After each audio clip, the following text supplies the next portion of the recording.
السلام علیکم میرے پیارے اسلامی بھائیوں، آج جو ہم واقعہ آپ کو بتانے جا رہے ہیں اپنے رب سے صحت کی دعا۔ تو میرے پیارے اسلامی بھائیوں، آج میں آپ کو حضرت ایوب علیہ السلام کا واقعہ بتاؤں گا۔ تو میرے پیارے اسلامی بھائیوں، ہماری ویڈیو کی طرف بڑھنے سے پہلے میرے اسلام 45 کو ضرور سبسکرائب کریں اور ساتھ بیل کو ضرور دبائیں تاکہ جو بھی ہم ویڈیو اپلوڈ کریں اس کا نوٹیفیکیشن آپ کو ملتا رہے۔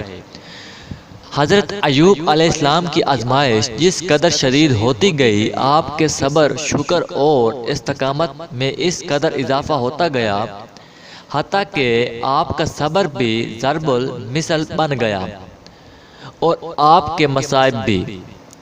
بائبل میں حضرت ایوب علیہ السلام کے مال اور اولاد ختم ہو جانے اور جسمانی بیماری مبتلا ہونے کا واقعہ بہت تفصیل سے بیان کیا گیا ہے، اللہ بہتر جانتا ہے۔ حضرت مجاہد رضی اللہ عنہ قول ہے کہ سب سے پہلے ایوب علیہ السلام چچک کے مرض میں مبتلا ہوئے تھے۔ آپ کی آزمائش کتنا عرصہ جاری رہی، اس کے بارے میں علماء سے مختلف اقوال مروی ہیں۔ حضرت وہب رضی اللہ عنہ نے فرمایا، آپ پورے 3 سال اس کیفیت میں رہے، نہ کم نہ زیادہ۔ حضرت حامد رضی اللہ عنہ فرماتے ہیں، آپ 18 سال بیمار رہے۔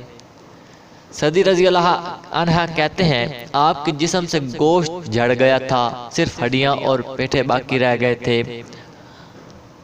آپ کی زوجہ محترم راکھ لا کر آپ کے نیچے ڈالتی تھی۔ جب ایک طویل عرصہ اس حالت میں گزر گیا تو انہوں نے عرض کیا، اپنے رب سے دعا کیجئے، وہ آپ کی مصیبت دور کر دیں گے۔ آپ نے فرمایا، میں نے 70 سال صحت کی حالت میں گزارے ہیں، تو کیا مجھے اللہ کے لیے 70 سال صبر نہیں کرنا چاہیے؟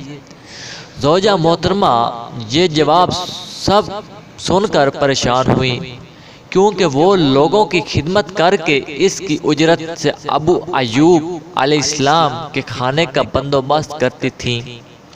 بہرحال اس طرح دن گزرتے رہے۔ ان کی خدمت گزار اور وفادار بیوی کے لیے بھی حالات گھٹن تر ہوتے جا رہے تھے، اور خود حضرت ایوب علیہ السلام اپنے خواہش اور وقار بھی ان کے سخت آزمائش اور بیماری وغیرہ کو دیکھ کر ان سے سخت بیگانگی برتنے لگے، جو حضرت ایوب علیہ السلام پر بڑی شاک گزرنے لگے۔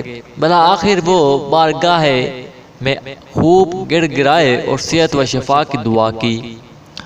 اللہ تعالیٰ نے دعا قبول فرمائی اور اس چشمے صافی سے غسل کرنے کا حکم دیا جو ان کی ایڑی مارنے سے جاری ہوا۔ تو میرے پیارے اسلامی بھائیوں، آج کا ہمارا یہ تھا واقعہ۔ اگر آپ کو ہماری ویڈیو اچھی لگے تو نیچے آپ ضرور کمنٹس کیجئے۔ اگر آپ کا کوئی سوال ہے تو نیچے ضرور کمنٹس کر کے بتا دیجئے گا۔ تو میرے پیارے اسلامی بھائیوں، پھر ہم ملیں گے ایک نئی ویڈیو میں۔ اجازت چاہتے ہیں، اللہ حافظ۔